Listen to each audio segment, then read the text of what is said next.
Një grua guximtare sfidon konventat shoqërore duke u dashuruar me shefin e saj të rezervuar. Frika nga gjykimi dhe përgjegjësitë e mëmësisë krijojnë pengesa të papritura. Një zbulim befasues do të ndryshojë gjithçka mes tyre përgjithmonë. Përpara se të dëgjoni këtë rrëfim të jashtëzakonshëm, mos harroni të regjistroheni në kanal për më shumë histori emocionuese. Tingulli i takave jehonte në korridorin e kompanisë ndërsa Arta ecte me nxitim drejt sallës së mbledhjeve. Ishte ora 7:30 e mëngjesit dhe ajo kishte një orë që ndodhej në zyrë, duke përgatitur raportet financiare që do t'i paraqiteshin bordit administrativ. Në moshën 32 vjeçare, ajo kishte ndërtuar një reputacion të fortë si drejtoresh financiare, duke balancuar me mjeshtëri kërkesat e një kompanie ndërkombëtare dhe përgjegjësitë si nën vetushjuese e Lirës, vajzës së saj 6 vjeçare. Kishin kaluar 3 vjet që kur kishte filluar të punonte në udhëheqjen e Bledar Hoxhës, CEO-s më të ri që kompania kishte pasur ndonjëherë. Ai e kishte marrë detyrën në moshën 35 vjeçare, duke sjellë një qasje metodike dhe rezultate të jashtëzakonshme që impresiononin edhe aksionarët më skeptik. Bledari njihej për diskrecionin e tij, rrallëherë merrte pjesë në eventet sociale të kompanisë, duke u fokusuar ekskluzivisht te numrat dhe strategjitë që e bënin kompaninë të rritej muaj pas muaji. Marrëdhënia mes tyre kishte qenë gjithmonë profesionale, por Arta nuk mund të injoronte sinkroninë e çuditshme që ekzistonte në ndërveprimet e tyre. Gjatë mbledhjeve, ai dukej se I parandjente shqetësimet e saj, ndërsa ajo arrinte të interpretonte heshtjet dhe shprehjet e tij delikate në mënyrë pothuajse intuitive. Ishte sikur ndanin një gjuhë të tyren, të ndërtuar përmes vështrimeve dhe gjesteve që nuk kishin nevojë për fjalë. Atë mëngjes specifik, Bledari hyri në sallën e mbledhjeve saktësisht në orën 8, si gjithmonë. Arta e vëzhgoi me kujdes ndërsa ai ulej në krye të tavolinës, duke organizuar dokumentet e tij me saktësinë e tij karakteristike. Kostumi blu I errët nxirrte në pas sytë e tij të qartë, dhe ajo vuri re se po shpërqehej më shumë se sa duhej. Gjatë gjithë pjesës së parë të prezantimit, Arta ruajti fokusin profesional, duke shpjeguar projekcionet tremujore dhe duke ju përgjigjur pyetjeve të drejtorëve të tjerë. Por kur Bledari bëri një vërejtje mbi nevojën për të rivlerësuar disa investime, ajo ndjeu një rënqethje të lehtë. Kishte diçka në mënyrën se si ai e shikonte kur fliste për strategjitë afatgjata që e bënte atë të pyeste veten nëse ato biseda ishin vërtet vetëm për punën. Pas mbledhjes, ndërsa anëtarët e tjerë të bordit po largoheshin, Bledari mbeti në sallë duke rregulluar letrat e tij. Arta po mbyllte laptopin kur ai u afrua. Prezantimi I shkëlqyer, si gjithmonë, tha ai, duke ruajtur tonin formal që karakterizonte të gjitha ndërveprimet e tyre profesionale. Faleminderit. Projekcionet janë optimiste, por duhet të monitorojmë nga afër treguesit e tremujorit të ardhshëm, u përgjigj ajo, duke u përpjekur të injoronte afërsinë e tij dhe aromën delikate të parfumit që ai përdorte. Pajtohem. A mund të caktojmë një mbledhje individuale për të diskutuar detajet? Pyetja ishte rutinë, por kishte diçka ndryshe në intonacion, një ngurim pothuajse të padukshëm që e bëri Artën të ngrinte syt për të takuar të tij. Sigurisht. Kur do të ishte e përshtatshme? Po sot, në fund të orarit? Në orën 6. Arta pohoi me kokë, duke u përpjekur të injoronte faktin se zemra I kishte rrahur pak më shpejt. Mbledhjet individuale nuk ishin të pazakonta, por diçka në atë situatë specifike dukej ndryshe, e ngarkuar me një tension që ajo nuk mund t'i vinte emër. Pjesa tjetër e ditës kaloi si në mjegull mes aktiviteteve rutinë. Arta rishikoi kontratat, mori pjesë në thirrje me furnitor ndërkombëtar dhe ju përgjigj 10 emaileve, por mendja e saj vazhdimisht kthehej te mbledhja e caktuar me Bledarin. Gjatë drekës, ndërsa hante një sallatë me nxitim në tavolinën e saj, ajo e kapi veten duke menduar për mënyrën se si ai kishte buzëqeshur lehtë kur ajo kishte bërë një vërejtje me humor mbi luhatshmërinë e tregut. Ishte ora 4 e pasdites kur I ra telefoni. Lira ishte në shkollë, duke marrë pjesë në një aktivitet jashtëshkollor arti, dhe Dadoja, drita, do ta merrte vajzën në orën 5:30. Kjo do të thoshte se Arta do të kishte kohë të mjaftueshme për mbledhjen pa u shqetësuar për oraret e vajzës. Ndërsa fundi I orarit po afrohej, Arta vuri re se ishte më e shqetësuar se zakonisht. Rregulloi buzëkuqin me kujdes dhe kontrolloi nëse xhaketa ishte e rregullt, duke pyetur veten se pse po shqetësohej aq shumë për pamjen për një mbledhje pune rutinë. Në orën 6 fiks, ajo trokiti në derën e zyrës së Bledarit. Ai e ftoi të hynte dhe ajo vuri re se ai e kishte liruar paksa kravatën dhe kishte zbërthyer butonin e parë të këmishës. Drita e artë e perëndimit hynte nga dritarja e gjerë, duke krijuar një atmosferë më intime se sa ndriçimi i zakonshëm i zyrave. Ulu, të lutem, tha Bledari, duke treguar njërin nga koltukët përballë tavolinës së tij. Dëshiron një kafe? Po, faleminderit. Ai u drejtua nga makina e kafes ekspres që ndodhej në një qoshe të zyrës. Arta vëzhgoi lëvizjet e tij të sakta ndërsa përgatiste 2 filxhan, duke vënë re se si ai dukej se i njihte saktësisht preferencat e saj pa e pyetur kurrë. Kafeja erdhi me pak sheqer dhe një maj kanelle, saktësisht ashtu siç i pëlqente asaj. Si e dini që unë e pi kafen kështu? Pyetja doli përpara se ajo të mund të ndalej. Bledari ndaloi për një moment me filxhanin në gjysmë të rrugës drejt buzëve. Unë vëzhgoj. Është pjesë e punës sime të njoh mirë ekipin tim. Por kishte diçka në përgjigjen e tij që tingëllonte ndryshe, sikur po fshinte arsyen e vërtetë. Arta ndjeu faqet t'i nxeheshin paksa dhe vendosi të fokusohej në diskutimin profesional për të fshehur sikletin.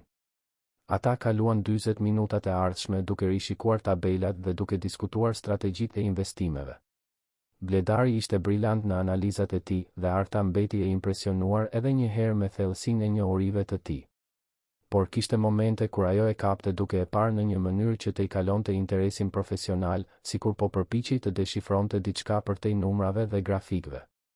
Kur më në fund mbaruan së rishikuarit të gjitha dokumentet, Bledari u mbështet në karrigen e tij dhe e vëzhgoi në heshtje për disa sekonda. Arta, a mund të bëj një pyetje personale? Zemra e saj bëri një kërcim të vogël. Sigurisht. A nuk lodhesh kurrë?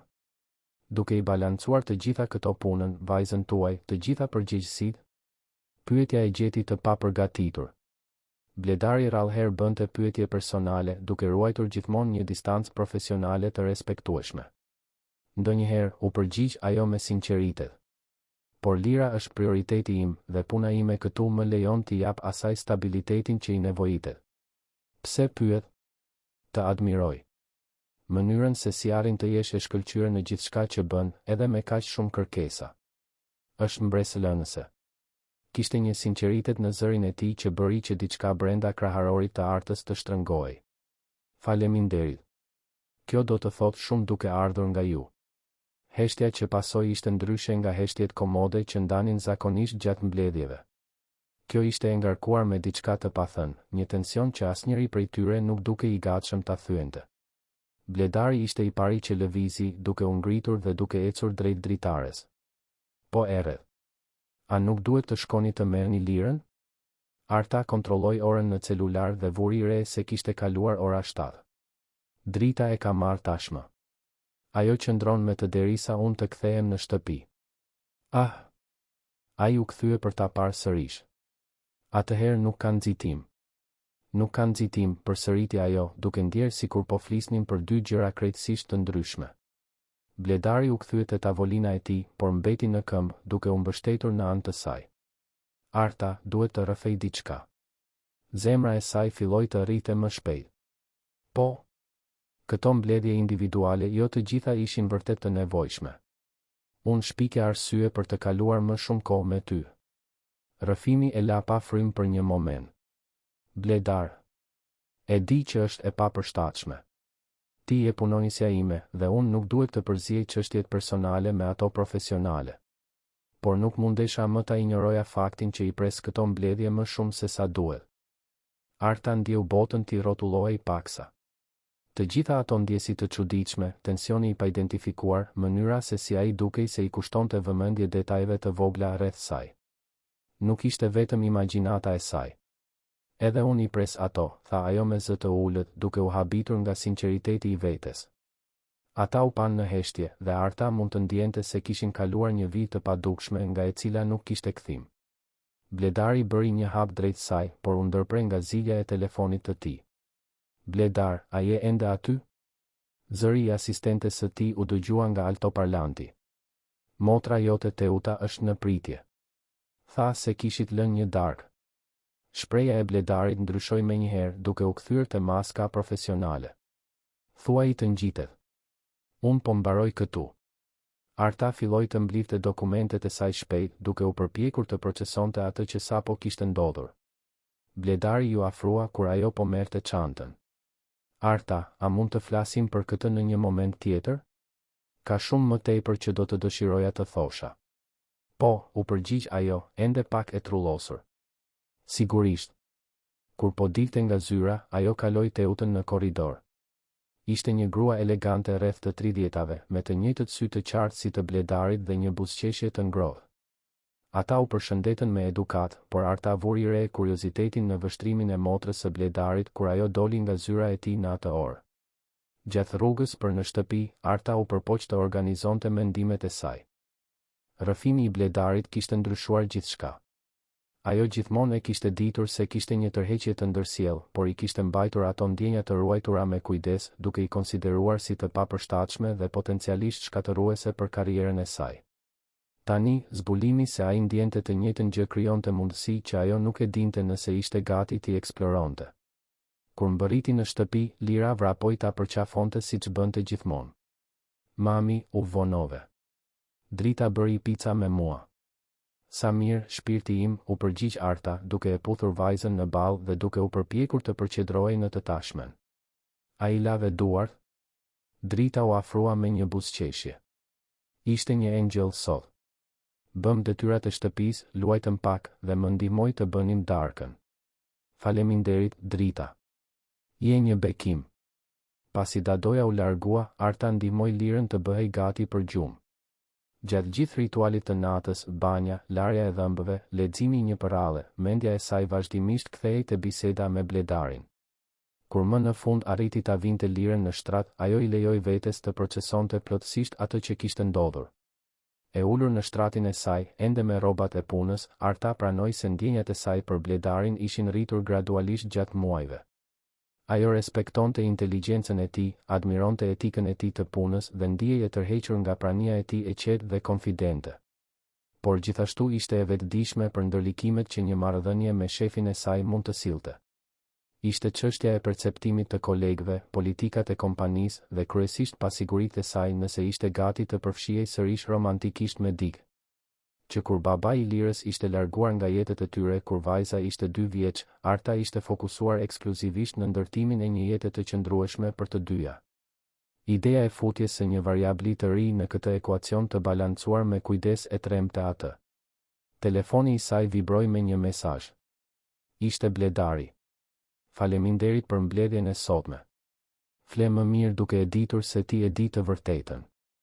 Natën e mirë, Arta. Ajo e shikoi mesazhin për një kohë të gjatë përpara se të përgjigjej. Natën e mirë, Bledar. Shihemi nesër.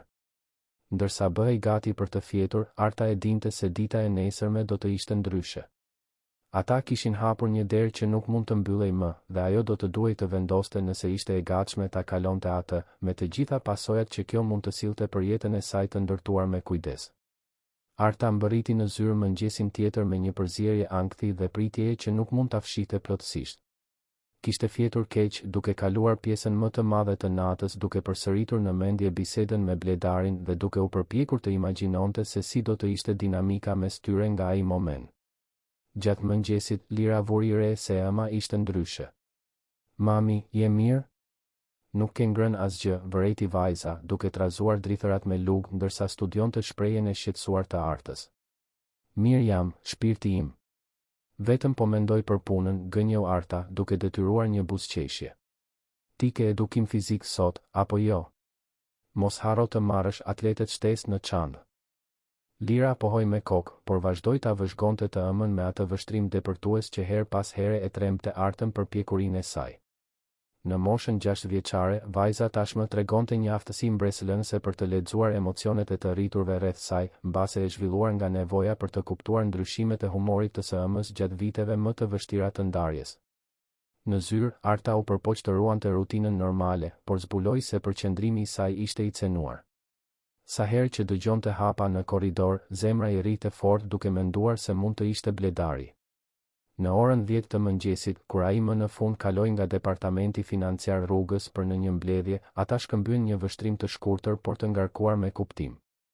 Mirëmëngjes të gjithëve, përshëndeti ai të gjithë departamentin duke ruajtur tonin profesional të zakonshëm, por Arta vuri re se sytë e tij qëndruan pak më gjatë te ajo se sa te kolegët e tjerë. Mirëmëngjes, Bledar, u përgjigjen në kor, përfshirë Artën, e cila u përpoq ta mbante zërin të qëndrueshëm.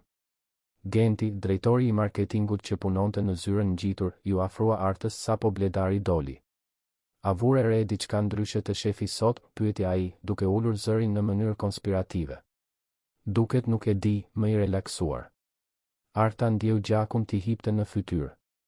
Nuk vura re asgjë ndryshe, u përgjigj ajo, duke u shtirur sikur ishte e zhytur në një tabelë. Mbase nga që numrat e tremujorit të fundit ishin të jashtëzakonshëm.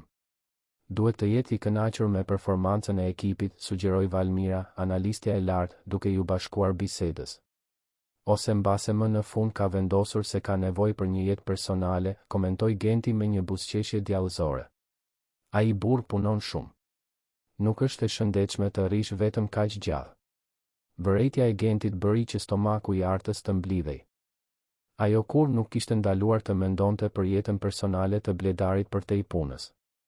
E dinte që ai nuk ishte i martuar dhe që rrallëherë përmendte angazhime sociale, por kur nuk i kishte vënë në dyshim arsyet e kësaj zgjedhjeje.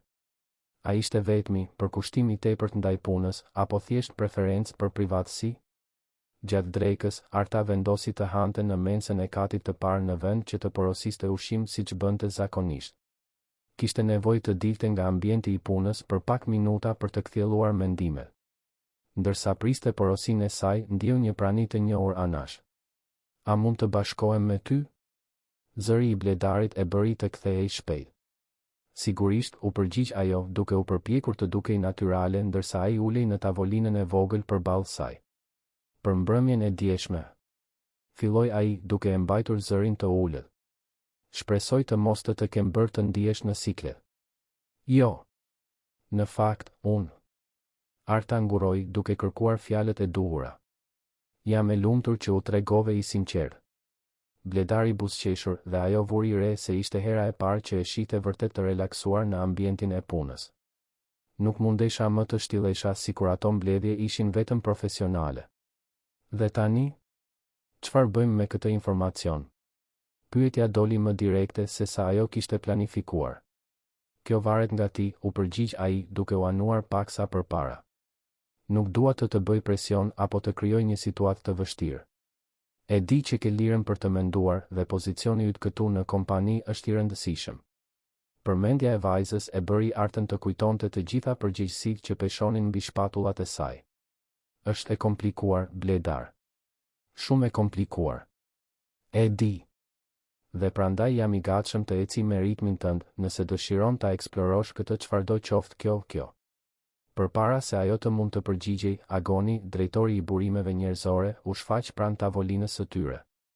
Çfarë surprize t'ju gjej të dyve këtu? A mund të ulem? Sigurisht, tha Bledari shpejt, duke u kthyer te toni formal. Po diskutonim vetëm rregullimet në buxhetin e tremujorit të ardhshëm. Arta pohoi me kokë, e impresionuar nga lehtësia me të cilën Bledari arrinte të kalonte mes personales dhe profesionales. Agoni u ul dhe filloi të fliste për ndryshimet në politikën e përfitimeve, por Arta mezi mund t'i kushtonte vëmendje. Mendja e saj ishte e fokusuar te premtimi i nënkuptuar i Bledarit për të ecur me ritmin e saj, dhe se çfarë mund të nënkuptonte kjo. Pasdite, Bledari duhej të udhëtonte për një mbledhje me investitorët në një qytet tjetër, dhe Arta zbuloi se mungesa e tij krijonte një boshllëk të çuditshëm në zyrë. Ajo e kapi veten duke parë drejt katit të tij disa herë, e vetëdijshme që ai nuk ishte aty. Besniku, analisti i ri që ishte punësuar së fundmi, ju afrua tavolinës së saj në fund të ditës. Arta, a ke një minutë? Kam vështirësi me disa projekcione dhe mendova se mund të më ndihmoje. Sigurisht, besnik. Më trego çfarë po bën. Ndërsa i shpjegonte konceptet financiare djaloshit, Arta kujtoi se si Bledari kishte bërë të njëjtën gjë me të kur ajo kishte mbërritur në kompani. Ai gjithmonë tregoi i gatshëm të mësonte të tjerët, i duruar me dyshimet e punonjësve, dhe ajo e admironte këtë cilësi te ai. Faleminderit, Arta. Shpjegon shumë mirë, tha besniku kur mbaruan. Vë bast se je edhe një nën e mrekullueshme. Komenti e gjeti të papërgatitur. Si kështu? Ah, më fal. Nuk doja të isha ndërhyrës. Është se ke foto të vajzës tënde në tavolinë dhe shihet që je shumë e përkushtuar ndaj saj. Duhet të jetë e vështirë t'i balancosh të gjitha. Arta buzëqeshi, e prekur nga vërejtja e sjellshme e të riu. Faleminderit, besnik. Ndonjëherë është sfiduese, por ajo ja vlen për çdo përpjekje. Kur mbërriti në shtëpia të natë, Lira ishte veçanërisht e dashur. Gjatë darkës, ajo tregoi me gjallëri për ditën e saj në shkollë, duke folur për orën e artit ku kishin bërë një projekt mbi familjen. Mami, mësuesja pyeti nëse doja të vizatoja edhe babin tim, por unë i thash se familja jon është e përsosur vetëm ne të dyja, tha Lira, duke bërë që zemra e Artës të shtrëngohej. Është e vërtet, shpirti im. Ne jemi një ekip i përsosur. Por, Lira nguroi duke trazuar ushimin në pjath. Ndonjëherë mendoj se si do të ishte të kisha një babi. Si babi i Drilonit nga klasa ime. Ai e merr Drilonin nga shkolla ndonjëherë dhe ata luajnë futboll në fundjavë. Arta ndjell një lëshon në fyt. Ishte hera e parë që Lira shprehte kuriozitet për të pasur një figurë atërore të pranishme. A do të mungonte kjo? Nuk është se më mungon saktësisht, është më shumë si kur imagjinoj se si do të ishte ndryshe. Por unë të dua shumë ty, mami, dhe nuk dua që ti të mërzitesh. Pjekuria emocionale e vajzës gjithmonë e impresiononte Artën, por edhe e shqetësonte. Lira nuk duhet të shqetësohej për të mbrojtur ndjenjat e së ëmës. Ti mund të më tregosh çdo gjë, Lira. Ndjenjat e tua janë të rëndësishme dhe nuk ke pse shqetësohesh se më bën të mërzitem. Mirë, tha Lira, duke u kthyer te ngrënia. A mund të shoh televizor pas darkës? Më vonë, ndërsa Lira po shihte një film vizatimor, Arta e gjeti veten duke menduar për bisedën me vajzën dhe rrëfimin e Bledarit. Për 3 vjet, ajo kishte ndërtuar një jetë të qëndrueshme dhe të parashikueshme, të fokusuar tërësisht te puna dhe mëmësia. Mundësia e futjes së një marrëdhënieje romantike në këtë ekuacion krijonte një ankth që shkonte përtej çështjeve profesionale. Telefoni i saj vibroi me një mesazh nga Bledari. Mbledhja shkoi mirë. Arritëm një marrëveshje të favorshme. Shpresoj që dita jote të ketë qenë e qetë. Arta e shikoi mesazhin për një moment përpara se të përgjigjej. Sa mirë për mbledhjen. Dita ime ishte normale. Kur kthehesh? Nesër pas dite. A mund të flasim kur të mbërri? Po. Natën e mirë, Bledar. Natën e mirë, Arta. Fli mirë.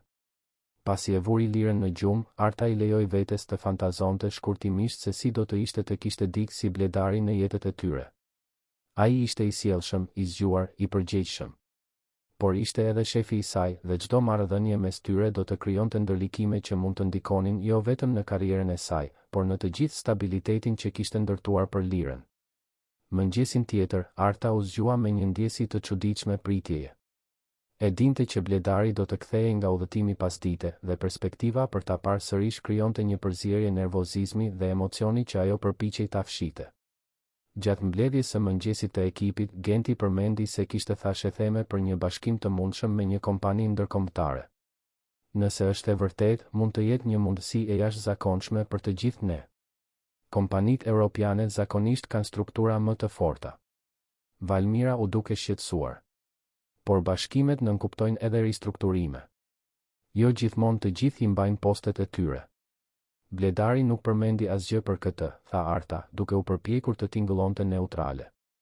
Mbase po e mban sekret derisa të ketë më shumë detaje konkrete, sugjeroi Besniku. Duhet të jetë një vendim i vështirë për të, duke pasur parasysh gjithçka që ka ndërtuar këtu. Biseda e la Artën të shqetësuar. Një bashkim mund të ndryshonte plotësisht dinamikën e kompanisë dhe ajo pyeti veten nëse Bledari kishte dijeni për këto thashë theme. Edhe më shqetësuese ishte mundësia që ndryshimet strukturale mund të ndikonin në çdo marrëdhënie personale që ata mund të zhvillonin. Në orën 3 të pasdites, Bledari u kthye nga udhëtimi. Arta e pa të kalonte nëpër korridor duke përshëndetur punonisit dhe duke u dukur paksa i lodhur. Ai i bëri me shenja asaj përmes derës prej xhamit të zyrës së saj dhe ajo ndjeu atë fërgëllimën tashmë të njohur në stomak. Një orë më vonë, asistentja e tij e njoftoi se Bledari dëshironte të fliste me të. Kur mbërriti në zyrën e tij, e gjeti duke organizuar disa dokumente që kishte sjell nga udhëtimi. Si shkoi mbledhja? Pyeti ajo, duke mbyllur derën pas vete. Produktive, por e lodhshme. Investitorët janë të interesuar të zgjerojnë operacionet tona, por ka disa kushte që duhet t'i analizojmë me kujdes. Ai u mbështet në karrige dhe e vëzhgoi. Si e ti? Mirë. Pak e shqetësuar për të ditur se për çfarë doje të flisnim. Bledari buzëqeshi. Direkt në temë. Këtë e pëlqejte ti. Ai u ngrit dhe eci drejt zonës së pritjes së zyrës së tij, duke i bërë shenja asaj të ulej në divan. I kalova 24 orët e fundit duke menduar për bisedën tonë, dhe dua ta dritosh se e kuptoj plotësisht nëse vendos se nuk ja vlen të rrezikosh. Arta ul në divan, e vetëdijshme që ai ishte ulur më afër saj se sa do të ishte e përshtatshme në një situatë thjesht profesionale. Dhe nëse vendos se ja vlen, atëherë duhet të jemi shumë të kujdesshëm. Të zgjuar se si do ta trajtojmë këtë. Bledari u anua përpara, duke mbështetur bëryllat në gjunjë. Nuk dua që reputacioni yt të njolloset ose që dikush t'i vërë në dyshim arritjet e tua profesionale për shkakun tim. Po për reputacionin tënd, unë jam sa eu. Rregullat janë ndryshe për mua, mjerisht. Por ti ke punuar fort për të arritur këtu ku je. Nuk dua që kjo të rrezikohet. Shqetësimi i sinqert në zërin e tij e preku Artën thellësisht. A keni menduar për zgjidhje praktike? Disa. Mund të mbajmë diskrecion të plot derisa të vendosim nëse kjo ka vërtet potencial. Nëse po, mund të ristrukturojmë hierarkik në mënyrë që ti të mos raportosh drejt për drejt të unë. Ka precedent në kompani për këtë lloj rregullimi. Arta mbeti e impresionuar me nivelin e detajeve që ai kishte konsideruar. Vërtet keni menduar për të gjitha, apo jo? Kështu funksionoj unë. Analizoj të gjithë skenaret e mundshëm përpara se të marr një vendim të rëndësishëm. Ai nguroi. Dhe kjo do të ishte shumë e rëndësishme për mua, Arta. Më e rëndësishme se sa e prisja. Zemra e saj rahu fort nga rrëfimi. Edhe për mua, pranoi ajo me zë të ulët. Ata mbetën në heshtje për një moment, pesha e pranimit të ndërsjell që qëndronte mes tyre. Bledari zgjati dorën me ngurim drejt saj, duke u ndalur pak centimetra larg. Mundem, pyeti ai. Arta pohoi me kokë, dhe ai ndërthuri gishtat e tij me të sajat butësisht. Prekja ishte e thjeshtë, por e ngarkuar me kuptim, dhe ajo ndjeu një val nxehtësie që i përshkoi krahun. Pra, po e bëjmë këtë? Pyeti ajo. Ngadalë. Me kujdes. Por po, nëse ti dëshiron. Përpara se ajo të mund të përgjigjej, altoparlanti u dëgjua në zyrë. Bledar, më fal që të ndërpres, por Teuta është këtu. Tha se është urgjente. Bledari e lëshoi dorën e Artës shpejt. Mund ta thuash të ngjitet. Arta u ngrit për të dalë, por ai e ndaloi. Mund të qëndrosh. Teuta mbase ka ndonjë pyetje për investimet. Ajo është konsulente financiare gjithashtu. Teuta hyri në zyrë pak minuta më vonë, duke u dukur paksa e shqetësuar. Përshëndeti Artën me edukat përpara se t'i drejtohej të vëllait. Bledar, duhet të flasim për babin. Ndryshimi në shprehjen e Bledarit ishte i menjëhershëm. Çfarë ndodhi? Mjekët duan të bëjnë më shumë ekzaminime. Duket se problemi në zemër është më serioz se sa mendonim. Arta u ndje në siklet që ishte e pranishme gjatë një bisede familjare aq intime. Unë do t'ju lë të flisni, tha ajo, duke u drejtuar nga dera. Jo, të lutem, qëndro, tha Bledari shpejt. Përveç nëse të duhet të ikësh. Teuta shikoi me kuriozitet mes të dyve, duke vënë re qartë një dinamik që nuk ekzistonte më parë. Mirë, por kjo është mjaft personale, Bledar. Arta është. Bledari nguroi, duke kërkuar për kufizimin e duhur. Ajo është dikush te i cili besoj. Shpjegimi i paqartë vetëm sa shtoi kuriozitetin e Teutës, por ajo vazhdoi me bisedën për baban. Arta zbuloi se Zoti Hoxha kishte pasur disa probleme kardiake së fundmi, dhe se Bledari kishte qenë më i shqetësuar se sa e tregonte në punë. Kur Teuta mbaroi së shpjeguari situatën, Bledari ishte dukshëm i tronditur. Do ta vizitoj nesër, tha ai. A mund t'i shtyj mbledhjet e mëngjesit? Sigurisht, u përgjigj Arta automatikisht, përpara se të kuptonte se po merrte përgjegjësi që nuk ishin domosdoshmërisht të saj. Dua të them, nëse dëshiron që unë ta riorganizoj agjendën tënde. Teuta vëzhgoi ndërveprimin me interes në rritje. Bledar, nuk ma prezantove miken tënde siç duhet. Teuta, kjo është Arta, drejtoresha jon financiare. Arta, motra ime Teuta. Drejtoresh financiare, përsëriti Teuta duke procesuar informacionin. Sa interesante. Toni i zërit të saj e bëri Artën të ndiej paksa në siklet, por Bledari nuk u duk se e vuri re vërejtjen e nënkuptuar të së motrës. Pasi Teuta doli, Bledari kërkoi ndjes për situatën. Më fal për këtë. Çështjet familjare ndonjëherë përzihen me punën më shumë se sa do të dëshiroja. Nuk ka nevojë të kërkosh ndjes. Shpresoj që babai yt të bëhet mirë. Faleminderit.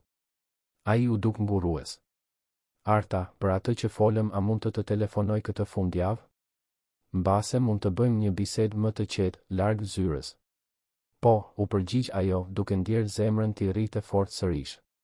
Do të dëshiroja shumë. Kur doli nga zyra e tij, Arta e dinte se kishte kaluar një pikë pa kthim. Ata kishin vendosur të provonin diçka bashk, edhe me të gjitha ndërlikimet që kjo mund të sillte. Për herë të parë pas shumë vitesh, ajo po i lejonte vetes të konsideronte mundësinë që jeta e saj mund të përfshinte më shumë se sa thjesht punë dhe mëmësi, dhe kjo e tremte po aq sa e emociononte. Fundjava erdhi e ngarkuar me një ankth që Arta nuk e kishte ndjerë prej vitesh. Bledari e kishte telefonuar të premten mbrëma, pasi Lira kishte rënë në gjumë dhe ata kishin biseduar për më shumë se një orë për tema që varionin nga shëndeti i babait të tij deri te kujtimet e fëmijërisë. Lehtësia e bisedës e kishte habitur Artën, e cila zbuloi se Bledari kishte një sens humori delikat dhe një mënyrë dëgjimi që e bënte të ndihej vërtet e kuptuar. Po sikur të pim një kafe të shtunën pas dite, kishte sugjeruar ai. Njon një vend diskret në qendër të Tiranës, larg kolegëve të punës. Arta kishte pranuar, por tani, ndërsa bëhej gati para pasqyrës, pyeste veten nëse po bënte gjën e duhur. Lira po luante në dhomën ngjitur, krejtësisht e pavetëdijshme për trazirat e brendshme të së-ëmës. Mami, pse po vonohesh aq shumë duke u rregulluar? Pyeti Lira, duke u shfaqur në derën e dhomës me dinosaurin e saj të preferuar në duar. Do të shkosh diku? Do të takoj një mik për të biseduar, u përgjigj Arta, duke u përpjekur të tingëllonte rastësore ndërsa aplikonte edhe pak rimel. Një mik nga puna? Po, nga puna. Lira e studioi të ëmën me atë vështrim depërtues. Je ndryshe sot. Më nuk e di, më shkëlqyese. Arta i buzëqeshur vajzës në reflektimin e pasqyrës. Shkëlqyese si? Si kur je e lumtur vërtet, jo vetëm e lumtur sepse duhet të jesh. Vërejtja e vajzës 6 vjeçare e goditi Artën në kraharor. Ishte shqetësuese të vëreje se vajza e saj arrinte të dallonte mes llojeve të saj të ndryshme të gëzimit me aq saktësi. Drita do të qëndroj me ty derisa të kthehem, mirë? Mund të bëni biskota siç e lam. Mirë. Por mami? Po, shpirti im? Nëse ky miku është i mirë, a mund të ma prezantosh edhe mua? Zemra e Artës u shtrëngua. Mbase, ndonjë ditë. Por fillimisht mami duhet ta njohë më mirë. Bledari kishte zgjedhur një kafene të vogël dhe komode në një rrugë të qetë të qendrës. Kur Arta mbërriti, ai ishte tashmë aty, i veshur me xhinse dhe një këmishë rastësore që e bënte të dukej më i ri dhe më i afrueshëm se sa në zyrë. Ai u ngrit kur e pa, duke buzëqeshur në një mënyrë që bëri që stomaku i saj të bënte një rrotullim të vogël. A e gjetët lehtë? Pyeti ai, duke tërhequr karrigen që ajo të ulej. Po, është një vend simpatik. A vini shpesh këtu? Ndonjëherë, kur kam nevojë të dal nga zyra për të menduar. Pronari është një zotëri i moshuar që bën kapuçinon më të mirë në qytet. Ata porositën kafe dhe një copë tortë për ta ndarë dhe Arta u habit nga naturaliteti i situatës. Larg ambientit korporativ, Bledari ishte edhe më interesant se sa ajo e kishte imagjinuar. Ai foli për pasionin e tij për fotografin, një hobi që e mbante sekret nga kolegët e punës dhe se si e kishte zbuluar atë kafene gjatë një pasditeje të vështirë pas ndarjes së prindërve të tij vite më parë. Kur nuk e kam ditur që prindërit tuaj ishin të ndarë, tha Arta, duke trazuar sheqerin në kafe. Ndodhi kur isha 25 vjeç. Deri atëherë mendoja se kishin martesën e përsosur. Ishte shkatëruese të zbuloja se ishin të palumtur prej vitesh dhe vetëm mbanin dukjen. Kjo duhet të ketë ndikuar në vizionin tuaj për marrëdhëniet. Bledari pohoi me kokë mendueshëm. Për një kohë të gjatë, po. U bëra jashtëzakonisht i kujdesshëm për angazhimet. Ishe fejuara ime thoshte se unë analizoja marrëdhënien tonë sikur të ishte një projekt biznesi. Keni qenë i fejuar? Pyetja doli me më shumë surprizë se sa Arta synonte të tregonte. Për 2 vjet. Unë dam 3 vjet më parë, pak përpara se të merrja postin e CEO-s, ajo tha se nuk do të ishte kur prioritet në jetën time, dhe kishte të drejtë. Bledari e shikoi drejt për drejt Artën. Por tani e kuptoi që nuk ishte çështje prioriteti. Ishte se ende nuk e kisha gjetur personin e duhur. Komenti e bëri Artën të skuqej lehtë. Dhe si e dini kur gjeni personin e duhur? Kur ndalon së analizuari dhe thjesht ndjen. Ai zgjati dorën përmes tavolinës duke prekur gishtat e saj butësisht. Si tani? Ata biseduan për 2 orë të tjera duke humbur plotësisht ndjenjen e kohës. Arta tregoi për sfidat e rritjes së lirës vetëm, se si kishte qenë e vështirë të rifillonte karrierën pasi ishi dashuri i kishte braktisur, dhe për ëndrat e saj për të ardhmen. Bledari dëgjoi me vëmendje duke bërë pyetje që tregonin interes të sinqert për të kuptuar perspektivën e saj. A mund të bëj një pyetje për lirën, tha ai kur Arta po mbaronte së treguari për arritjet akademike të vajzës. Sigurisht. Si do t'ja shpjegonit asaj nëse fillonim të shiheshim rregullisht? Nuk dua të krijoj pritshmëri apo konfuzion për të. Pyetja tregoi një konsiderat që e preku Artën thellësisht. Sinqerisht, ende nuk I kam menduar të gjitha detajet. Lira është shumë vëzhguese dhe ajo tashmë e ka vënë re se unë jam ndryshe. Por mendoj se duhet të jem e sigurt për atë që po bëjmë përpara se ta përfshi atë. Kjo është e arsyeshme, u pajtua Bledari. Dhe sa kohë mendon se të duhet për të pasur këtë siguri? Arta buzëqeshur. Po sikur të fillojmë ngadalë dhe të shohim se si ndihemi. Kur më në fund dolën nga kafeneja, dielli po perëndonte duke lyer qiellin me nuanca të arta. Bledari insistoi ta shoqëronte deri te makina dhe kur u përshëndetën, pati një moment ngurimi ku të dy u dukën të pasigurt se si ta mbyllin takimin. Do të dëshiroja shumë të puthja, tha Bledari butësisht, por nuk dua t'i nxis gjërat. Edhe unë do të dëshiroja, u përgjigj Arta, por ke të drejtë. Le të ecim ngadalë. Ai ja mbajti dorën për disa sekonda më shumë përpara se të ndaheshin, dhe Arta u nis për në shtëpi me një buzëqeshje të pavullnetshme në fytyrë. Në shtëpi, drita raportoi se Lira ishte sjellë në mënyrë të përsosur dhe se kishin bërë biskota me çokoladë që tashmë poftoheshin në kuzhinë. Pasi Dadoja u largua, Lira ju afrua të ëmës me kuriozitet. Si shkoi takimi me mikun? Shkoi shumë mirë, shpirti im. A është I sjellshëm? Shumë I sjellshëm. Dhe a I pëlqejnë dinosaurët? Arta qeshi. Nuk e pyeta për dinosaurët. Por a I duket se është lloji I personit që do të dëshironte të mësonte për ta nëse ti do ta mësoje. Lira u duke kënaqur me përgjigjen dhe u kthye te lodrat e saj, por Arta vuri re se vajza ishte më llafazane se zakonisht gjatë darkës, sikur po testonte humorin e së ëmës. Të hënën, dinamika në zyrë kishte ndryshuar lehtë. Arta dhe Bledari ruanin profesionalizmin e zakonshëm, por kishte një vetdije të re mes tyre, buzëqeshje të vogla të ndara dhe vështrime që zgjasnin disa sekonda më shumë se sa duhej. Ishte gjatë një mbledhjeje të drejtorisë të martën që Arta vuri re se edhe të tjerët po vinin re diçka ndryshe. Agoni, nga burimet njerëzore, bëri një koment rastësor se si Bledari duke I më I relaksuar së fundmi, dhe Genti vërejti se Arta ishte rrezatuese ditët e fundit. Duhet të jetë pranvera që po vjen, bëri shaka Valmira. Të gjithë bëhen më të gjallë në këtë kohë të vitit. Arta ndjeu gjakun t'i hipte në fytyrë dhe shmangu shikimin direkt drejt Bledarit, I cili ruajti një shprehje neutrale gjatë gjithë bisedës.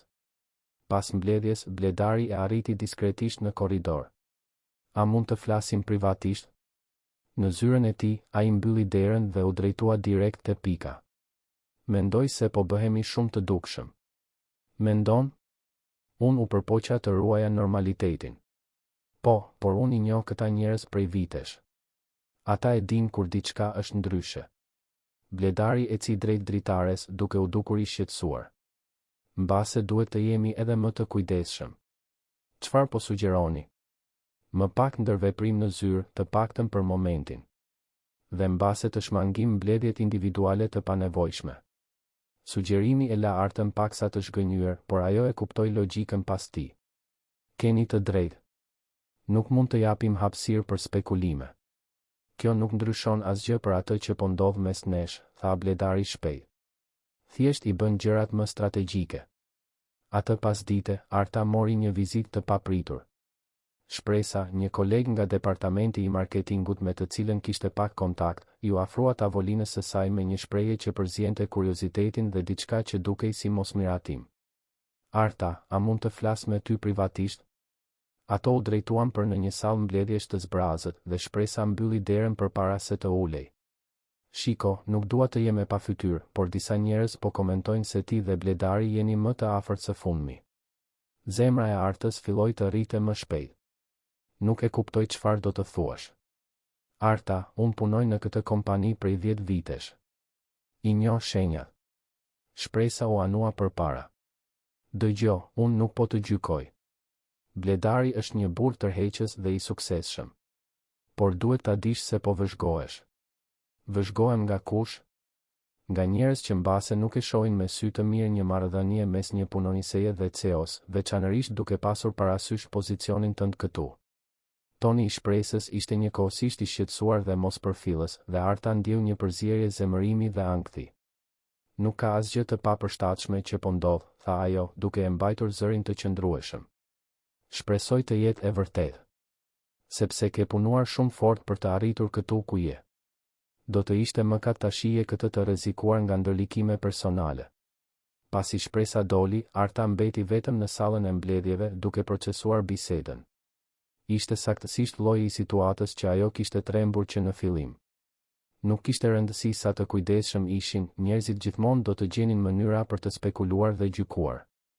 Kur mbërriti në shtëpi atë natë, Lira vuri re menjëherë se diçka nuk shkonte. Mami, je e trishtuar? Vetëm pak e shqetësuar për punën, shpirti im. Apo të ndihmon miku yt i sjellshëm me shqetësimet? Pyetja e pafajshme e vajzës bëri që Arta të kuptonte se, në një farë mënyre, Bledari ishte bërë pjesë e mendimeve të Lirës gjithashtu, edhe pa e diskutuar drejt për drejt. Ai po përpiqet të ndihmojë, po. Atëherë ai duhet të jetë shumë i mirë. Njerëzit që ndihmojnë kur jemi të shqetësuar janë special. Atë natë, pasi e vuri Lirën në gjumë, Arta mori një telefonat nga Bledari. Ajo tregoi për bisedën me shpresën dhe ai u dukshëm i shqetësuar. Kisha frikë se kjo do të ndodhte, tha ai. Arta, nëse dëshiron të tërhiqesh. Jo, u përgjigj ajo shpejt. Nuk dua të tërhiqem. Por duhet ta di që je i gatshëm ta përballosh këtë me mua. Sigurisht që jam. Por nuk mund të lejoj që reputacioni yt të njolloset për shkakun tim. Dhe nëse nuk është për shkakun tënd? Dhe nëse është sepse unë zgjodha ta marr këtë rrezik? Bledari heshti për një moment. A je e sigurt? Jam. Por duhet të jemi edhe më të kujdesshëm. Dhe mbase është koha të mendojmë për ta bërë këtë zyrtare në burimet njerëzore, siç e përmende. Kjo do të thoshte të pranonim publikisht se jemi të përfshirë. E di. Jam e gatshme ta bëj këtë nëse je edhe ti. Vendosmëria në zërin e Artës dukej se e kishte habitur edhe atë vetë. Në vetëm një javë, ajo kishte kaluar nga e lëkundur në të gatshme për të marrë përsipër publikisht një marrëdhënie që mund të ndërlikonte jetën e saj në mënyra që ende nuk mund t'i parashikonte plotësisht. Arta, tha Bledari pas një pauze, a je e sigurt që e dëshiron këtë? Që unë ja vlej për të gjithë këtë rrezik? Më pyet sërish pas takimit ton të ardhshëm. Dhe kur do të jetë ky takim i ardhshëm? Po të shtunën? Por këtë herë. Po sikur të njohësh Lirën? Sugjerimi doli nga goja e saj përpara se ajo të mund të analizonte plotësisht, por sapo e tha, kuptoi se ishte saktësisht ajo që donte. Nëse ata do të përpiqeshin të ndërtonin diçka bashkë, Bledari duhej të njihte pjesën më të rëndësishme të jetës së saj. A je e sigurt? Pyeti ai, dukshëm i surprizuar. Jam. Nëse kjo do të funksionojë, ajo duhet të të pëlqejë ty dhe ti duhet të kuptosh se ajo do të jetë gjithmonë prioriteti im. Nuk do të prisja asgjë tjetër, u përgjigj Bledari. Dhe Arta? Jam i nderuar që dëshiron të ma prezantosh atë. Pasi mbylli telefonin, Arta u ndje sa e tmerruar aq edhe e emocionuar nga vendimi që kishte marrë. Në një javë, ajo kishte kaluar nga punonjëse e kujdesshme në një grua të gatshme të rrezikonte stabilitetin e saj të ndërtuar me kujdes për një burr që ende po e njihte. Por për herë të parë pas shumë vitesh, ajo ndjente se po jetonte vërtet, jo vetëm po mbijetonte. E shtuna agoi me një qiell të kthjellët që binte në kontrast me ankthin që Arta ndjente duke u rritur në kraharor. Ajo e kishte kaluar javën duke përgatitur Lirën për takimin me Bledarin, duke shpjeguar se një mik special do të vinte t'i vizitonte. Por vajza kishte bërë aq shumë pyetje sa Arta kuptoi se vajza e saj kuptonte më shumë për situatën se sa ajo kishte imagjinuar. Mami, je nervoze, vërejti Lira gjatë mëngjesit duke trazuar drithërat e saj ndërsa studionte shprehjen e SM-s. Pak, pranoi Arta. Është e rëndësishme për mua që ju të dy të pëlqeheni. A i pëlqejnë fëmijët? Mendoj se po. Por ju do ta zbuloni këtë bashk. Lira pohoi me kokë seriozisht, sikur po pranonte një mision të rëndësishëm. Do t'i tregoj dinosaurët e mi. Nëse di emrin e të paktën 3 prej tyre, mund të qëndroj. Arta qeshi pavarësisht nervozizmit. Po sikur t'i japim një shans edhe nëse nuk di për dinosaurët. Bledari mbërriti në orën 2 të pasdites, i përpikt si gjithmonë. Arta e vëzhgoi përmes dritares ndërsa ai parkonte makinën, duke vënë re se ai kishte ndëruar kostumin e zakonshëm me xhinset e errëta dhe një këmishë rastësore blu të hapur. Ai mbante diçka që dukej si një dhuratë, dhe kur u afrua te dera, ajo mund të shihte se ishte dukshëm nervoz gjithashtu. Lira, ai erdhi, thiri Arta, duke u përpjekur ta mbante zërin neutral. Vajza u shfaq duke vrapuar nga dhoma e ndenjes, duke mbajtur triceratopsin e saj të preferuar, por ndaloi papritur kur pa Bledarin përmes derës prej xhami. Për disa sekonda, ajo e studioi me atë vështrim analitik që Arta e njihte aq mirë. Është i gjatë, përshpëriti Lira. Është. A dëshiron ta hapësh derën me mua? Lira pohoi me kokë, dhe bashk ato pritën Bledarin. Ai u ul për të qenë në lartësinë e Lirës, gjë që e impresionoi Artën pozitivisht. Ti duhet të jesh Lira, tha ai me një buzëqeshje të sjellshme. Mami jote më ka treguar gjëra të jashtëzakonshme për ty. Lira shikoi Bledarin, pastaj të ëmën dhe sërish Bledarin. A ke sjell dhuratë? Lira, e qortoi Arta, e turpëruar. Në rregull është, qeshi Bledari. Në fakt, po, kam sjell. Por fillimisht, a mund ta njoh dinosaurin tënd? Mami jote më tha se ti di gjithçka për ta. Sytë e Lirës u ndriçuan. Ky është një triceratops. Ata jetonin në periudhën e Kretakut dhe hanin bim. Ke dëshirë t'i shohësh të tjerët?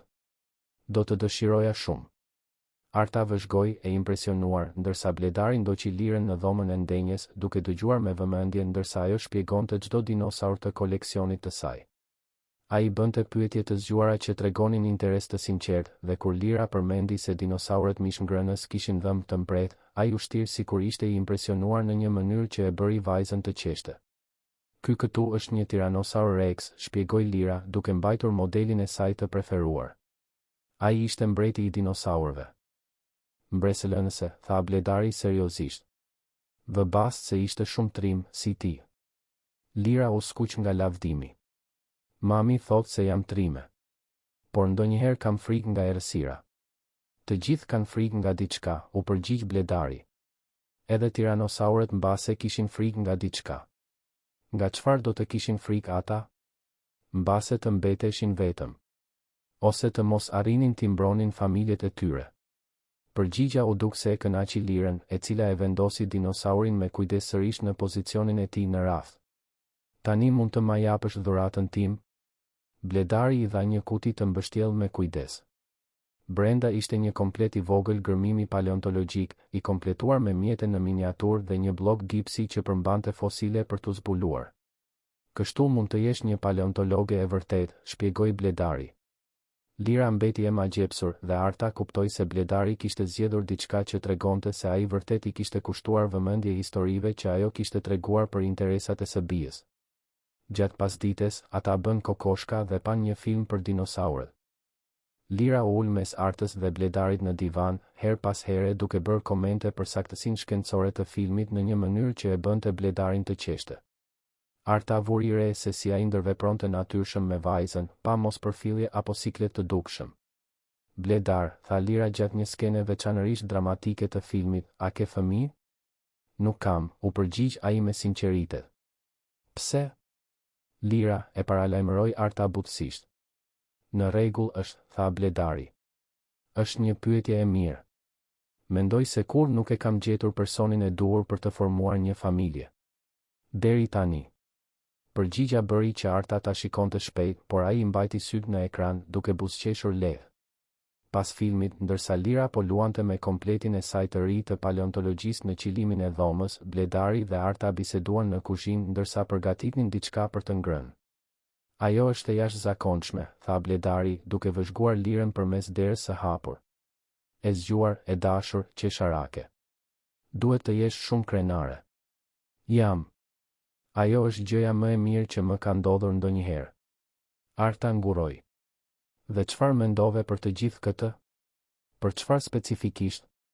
Për të qenë këtu. Me ne të dyja. Për realitetin e asaj se kush jam unë si nën. Bledari ndaloi së preri sanduiçet dhe u kthye për ta parë drejt për drejt. Mendoj se jam dashuruar pak me ju të dyja këtë pasdite. Zemra e Artës pushoi së rahuri. Bledar. E di që është shumë herët për të folur për dashuri. Por Arta, duke të parë me Lirën, duke parë se si ju të dyja lidheni, kjo vetëm konfirmoi atë që unë ndjej tashmë. Dua të jem pjesë e kësaj. Përpara se Arta të mund të përgjigjej, Lira u shfaq në kuzhinë duke mbajtur një fosil të vogël që kishte arritur të nxirrte nga kompleti. Shikoni. Gjeta një dhëmb dinosauri, njoftoi ajo me krenari. Sa e pabesueshme, tha Bledari, duke u ulur për të ekzaminuar zbulimin. Je një paleontologe shumë e talentuar. Bledar, tha Lira, duke e parë seriozisht, a të pëlqen mami im? Pyetja direkte i la të dy të rriturit pa fjalë për një moment. Bledari shikoi Artën, e cila pohoi pothuajse në mënyrë të padukshme. Më pëlqen shumë, u përgjigj Bledari me sinqeritet. Mami jote është një person shumë special. Dhe dëshiron të mbetesh miku i saj përgjithmonë? Nëse ajo më lë, po. Lira u duk se e konsideroi këtë për disa sekonda. Mirë. Mund të qëndrosh. Por duhet të mësosh më shumë për dinosaurët. Është një marrëveshje e drejtë, tha Bledari, duke zgjatur dorën që Lira ta shtrëngonte. Kur Bledari më në fund u përshëndet në fund të pasdites, Lira i dha një përqafim spontan që dukshëm e emocionoi atë. Pasi ai doli, ajo ju drejtua menjëherë të ëmës. Mami, ai më pëlqen. Është i sjellshëm dhe vërtet dëgjon kur flas për dinosaurët. Shumica e të rriturve vetëm shtiren sikur po dëgjojnë. Dhe çfarë tjetër mendove për të? Ai të shikon ty ashtu si babi i Drilonit shikon mamin e tij. Si në filma. Vërejtja e mpreth e vajzës bëri që Arta të kuptonte se Lira kishte kuptuar përsosmërisht natyrën e marrëdhënies mes saj dhe Bledarit, edhe pa shpjegime të detajuara. Si do të ndieshe nëse Bledari do të bëhej më shumë se sa një mik, pyeti Arta me kujdes. Duan të thuash si një i dashur? Po. Lira mendoi seriozisht për një moment. Mendoj se do të më pëlqente. Por ai do të duhej të premtonte se nuk do të ikte siç iku babi im. Referenca për baban e Lirës, i cili ishte zhdukur nga jetët e tyre kur vajza ishte 2 vjeç, bëri që zemra e Artës të shtrëngohej. Shpirti im, jo të gjithë burrat janë si babi yt. E di. Bledari duket ndryshe. Duket si lloji që qëndron. Të hënën, Arta mbërriti në punë me një ndjesi të përzier lumturie dhe shqetësimi. Fundjava kishte konfirmuar se ndjenjat e saj për Bledarin ishin më të thella se sa ajo ja kishte pranuar vetes, por gjithashtu e bënte të kuptonte se sa shumë po investonte emocionalisht në një marrëdhënie që ende përballej me pengesa domethënëse. Indikacioni i parë se diçka kishte ndryshuar erdhi gjatë mbledhjes së mëngjesit të ekipit. Agoni njoftoi se do të kishte një auditim të jashtëm në muajt e ardhshëm, pjesë e një procesi të due diligence që nuk u shpjegua plotësisht. Është thjesht procedurë standarde, tha ai, por Arta vuri re një tension në zërin e tij që sugjeronte të kundërtën. Pas mbledhjes, Genti ju afrua asaj në korridor. A di gjë për këtë auditim? Jo më shumë se sa u tha në mbledhje. Pse? Sepse auditimet e këtij lloji zakonisht i paraprin ndryshimeve strukturale të rëndësishme. Bashkime, blerje, këto lloj gjërash. Vërejtja e Gentit pasqyroi shqetësimet që Arta ishte përpjekur të injoronte. Nëse kompania vërtet po konsideronte një bashkim, kjo mund të ndërlikonte në mënyrë drastike situatën e saj me Bledarin. Gjatë drekës, ajo u përpoq ta trajtonte temën me Bledarin në mënyrë rastësore, por ai u duk evaziv. Ka gjëra që po ndodhin që nuk mund t'i diskutoj ende, tha ai. Por kur të mundem, ti do të jesh ndër të parat që do ta dish. A do të ndikoj kjo në situatën tonë? Bledari ndaloi së ngrëni dhe e shikoi seriozisht. Mund të ndikoj. Por Arta, pavarësisht se çfarë ndodh me kompaninë, ajo që unë ndjej për ty nuk do të ndryshoj. Pas ditën e asaj të martë, Arta mori një telefonat të papritur nga Teuta, motra e Bledarit. Arta, a ke disa minuta për të biseduar? Jam në hallin e kompanisë. Kurioze dhe paksa e shqetësuar, Arta zbriti për të takuar Teutën, e cila ishte veshur profesionalisht dhe dukej se kishte diçka të rëndësishme për të thënë. Faleminderit që pranove të më shije, tha Teuta kur u ulën në një kafene aty pranë. Doja të bisedoja me ty për vëllan tim. Nëse ai të dërgoj të flasësh me mua. Nuk më dërgoj. Në fakt, ai do të tërboj po ta dinte që jam këtu. Teuta trazoi kafen e saj me nervozizëm. Bledari kur nuk ka sjell asnjë grua për të njohur familjen tonë. As edhe ish të fejuarën e tij. Unë nuk e kam njohur familjen tuaj. Vetëm u takova me ju rastësisht. Por ai ka folur për ty për prindërit tanë, për mua. Kur nuk e ka bërë këtë më parë. Teuta u anua përpara. Arta, vëllai im është i dashuruar me ty plotësisht, në mënyrë të pakthyeshme i dashuruar. Zemra e Artës filloi të rrite më shpejt.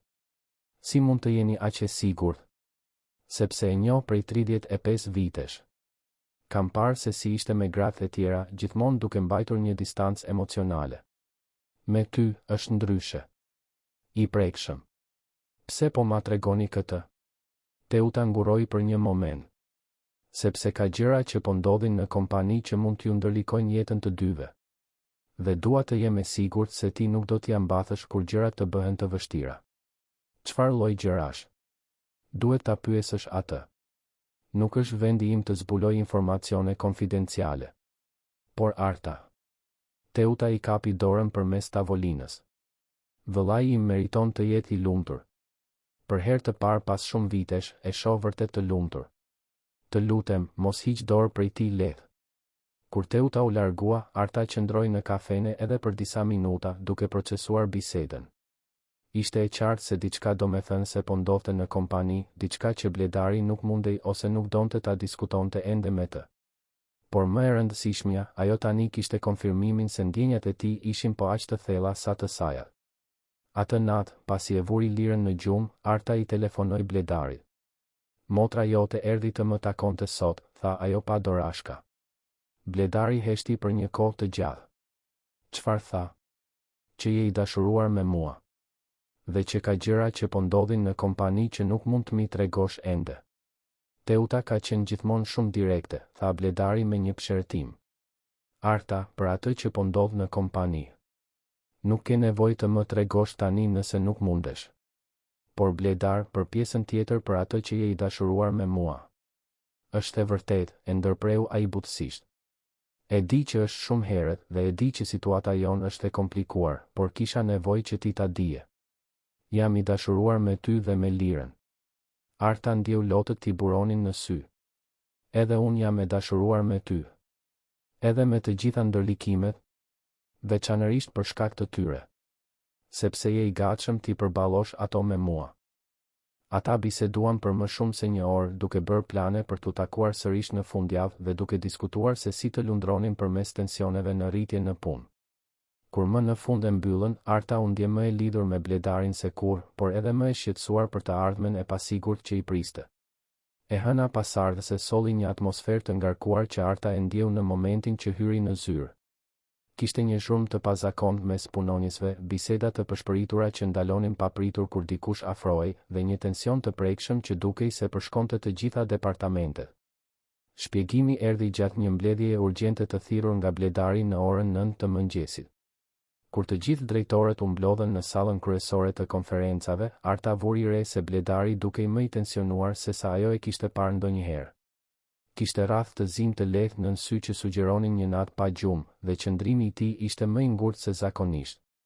Faleminderit të gjithëve që erdhët me kaq pak njoftim, filloi Bledari, duke qëndruar në këmbë ndërsa të tjerët uleshin. Kam një njoftim të rëndësishëm për të bërë. Kompania ka marrë një propozim për bashkim nga korporata Schmid, një konglomerat europian. Heshtja që pasoi ishte absolute. Arta ndjeu stomakun tim mblidhej dhe kuptoi se nuk ishte e vetmja e surprizuar në sallë. Genti duke i shokuar, Valmira ishte e zbeth dhe agoni shmangte shikimin direkt drejt Bledarit. Propozimi është substancial dhe do të përfaqësonte një zgjerim domethënës të operacioneve tona drejt tregjeve ndërkombëtare, vazhdoi Bledari, zëri i tij duke ruajtur një ton profesional që Arta e dinte se i kushtonte një përpjekje të konsiderueshme. Megjithatë, siç mund ta imagjinoni, një bashkim i këtij përmasash do të kërkojë ristrukturime të brendshme. Çfarë lloj ristrukturimesh? Pyeti Genti, duke qenë i pari që theu heshtjen.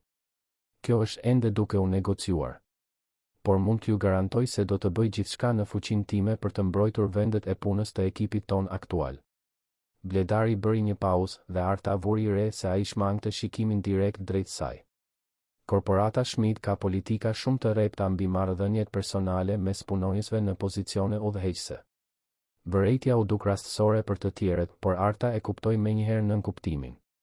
Gjaku i saj u ftoh kur kuptoi se Bledari po e paralajmëronte tërthorazi për pengesat që do të përballonin.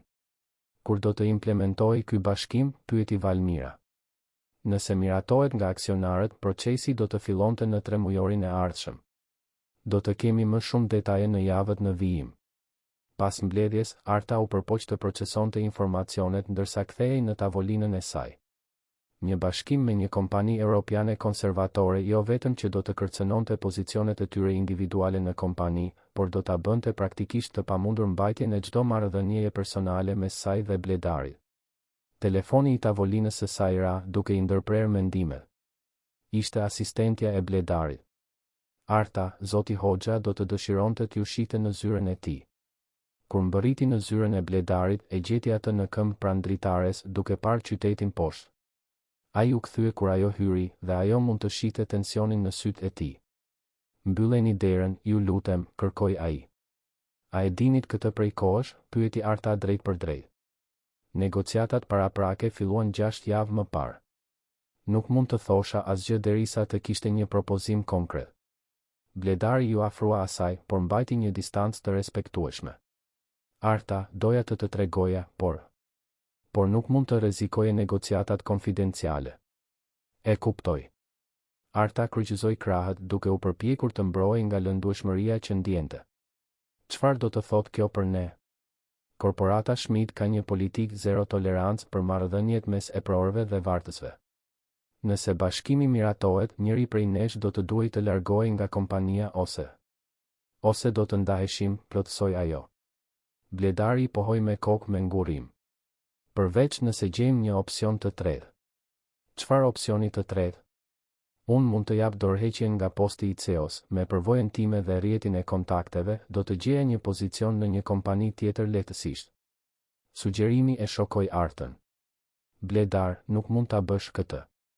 Kjo kompani është jeta jote. Ke punuar vite për të arritur këtu ku je. Dhe ti ke punuar për të arritur këtu ku je gjithashtu. Pse duhet të pres që ti të sakrifikosh karrierën tënde? Sepse ti je sa eu. Ti je më i rëndësishëm për këtë kompani se sa unë. Për mua, ti je më e rëndësishme se sa çdo kompani. Deklarata e la Artën pa frym. Gjatë heshtjes që pasoi, ajo kuptoi se kishin mbërritur në një pikë vendimtare në marrëdhënien e tyre, ku do të duhej të merrnin vendime që do të ndikonin jo vetëm në jetët e tyre personale, por në karrierat e tyre të ndërtuara me aq shumë mund. Kur do të duhej të vendosnit? Pyeti ajo më në fund. Aksionarët do të votojnë për bashkimin në 2 javë. Nëse miratohet, do të duhej të merrja një vendim përpara se të fillonte implementimi. Arta u ul në një nga koltukët duke ndier peshën e implikimeve. Dhe nëse unë vendos se nuk ja vlen gjithë ky rrezik? Bledari ju afrua dhe u ul në gjunjë para saj duke I kapur duar. Atëherë do ta respektoja vendimin tënd dhe do të përpiqesha të gjeja një mënyrë për të ruajtur miqsinë tonë dhe marrëdhënien tonë profesionale. Edhe nëse kjo do t'ju thyente zemrën? Edhe ashtu. Sinqeriteti në zërin e tij bëri që sytë e Artës të mbusheshin me lodh. Bledar, më duhet kohë për të menduar. Sigurisht. Dhe Arta? Çfarëdo që të jetë vendimi yt, ai do të jetë I duhuri.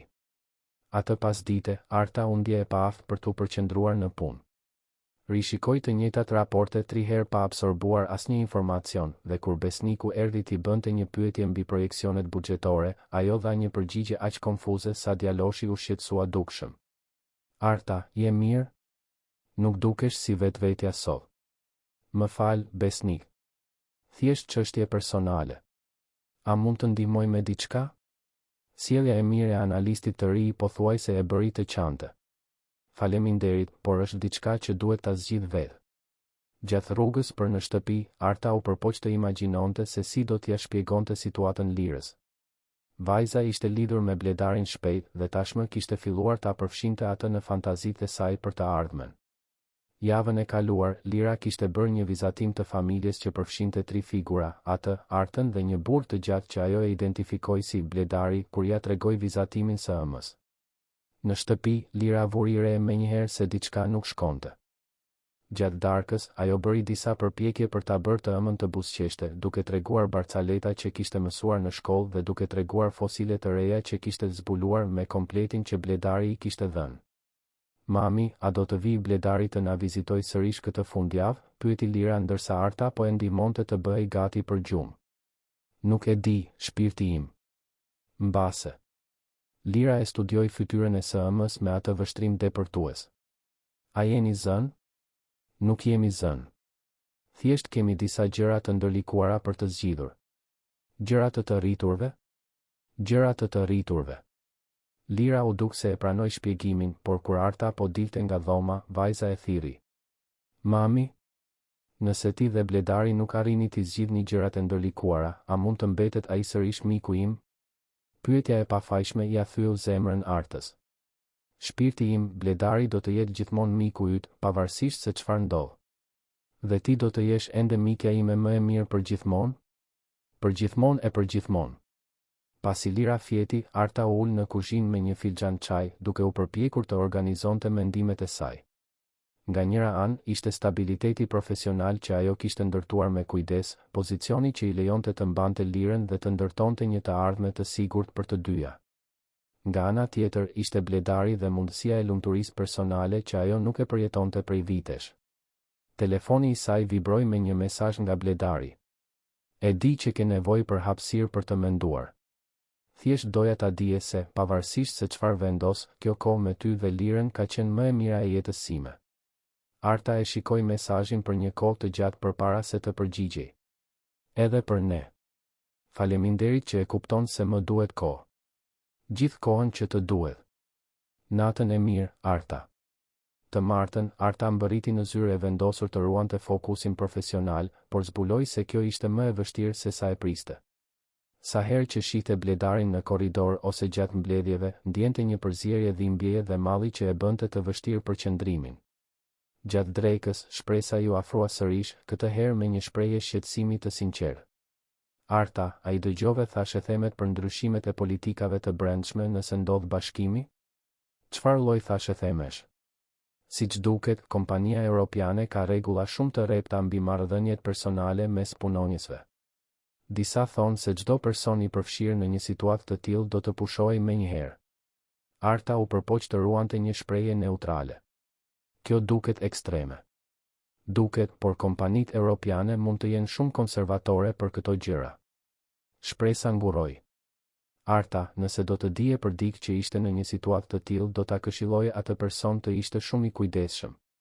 Biseda e la Artën edhe më të shqetësuar. Jo vetëm që ajo dhe bledari përballeshin me mundësinë për të zgjedhur mes vendeve të tyre të punës dhe marrëdhënies së tyre, por rrezikonin edhe pushimin nga puna nëse zbuloheshin përpara se të merrnin një vendim. Atë pasdite, ajo mori një telefonat të papritur nga drita, Dadoja. Arta, më fal që të shqetësoj në punë, por shkolla e Lirës telefonoi. Ajo nuk ndihet mirë dhe dëshiron që dikush ta marrë. Sigurisht, po vi tani. Faleminderit që më njoftove. Kur mbërriti në shkollë, e gjeti Lirën të ulur në infermieri, të zbehtë dhe të heshtur. Infermierja shpjegoi se vajza ishte ankuar për dhimbje barku dhe u duk shumë e trishtuar gjatë gjithë mëngjesit. Ndonjëherë fëmijët somatizojnë kur vërejnë tension në shtëpi, vërejti infermierja butësisht. Lira është shumë vëzhguese. Në makinë, Lira konfirmoi dyshimet e Artës. Mami, barku më dhemb, por nuk është ushqimi. Është sepse ti je e trishtuar. Shpirti im, ti nuk ke pse të shqetësohesh për problemet e mami. Por unë shqetësohem. Dhe mendoj se mbase nëse do të flisje me Bledarin, ju do të arrinit të zgjidhnit gjërat e ndërlikuara bashkë. Si kur montojmë puzlet e vështira. Vërejtja e së bijës bëri që Arta të kuptonte se kishte qenë aq e fokusuar në analizimin e situatës vetëm, saqë kishte harruar se Bledari po përballej me të njëjtën dilemë. Mbase, siç kishte sugjeruar Lira, zgjidhja do të vinte duke punuar bashkë në vend që secili të vuante në heshtje. Atë natë, pasi e vuri Lirën në gjumë, Arta i telefonoi Bledarit. Lira u sëmur sot, tha ajo pa hyrje. Jo fizikisht e sëmur, por e sëmur sepse vuri re se unë isha e stresuar. A është mirë tani? Është. Por ajo më bëri të kuptoj diçka. Ne të dy po vuajmë duke u përpjekur ta zgjidhim këtë vetëm. Dhe mbase ka një zgjidhje që ende nuk e kemi konsideruar. A ke ndonjë ide? Disa. A mund të takohemi nesër pas pune? Larg zyrës? Sigurisht. Ku? Në kafenen ku ishim në takimin ton të parë. Në orën 7. Do të jem aty. Pasi e mbylli telefonin, Arta u ndje paksa më shpresëdhënë për herë të parë pas shumë ditësh.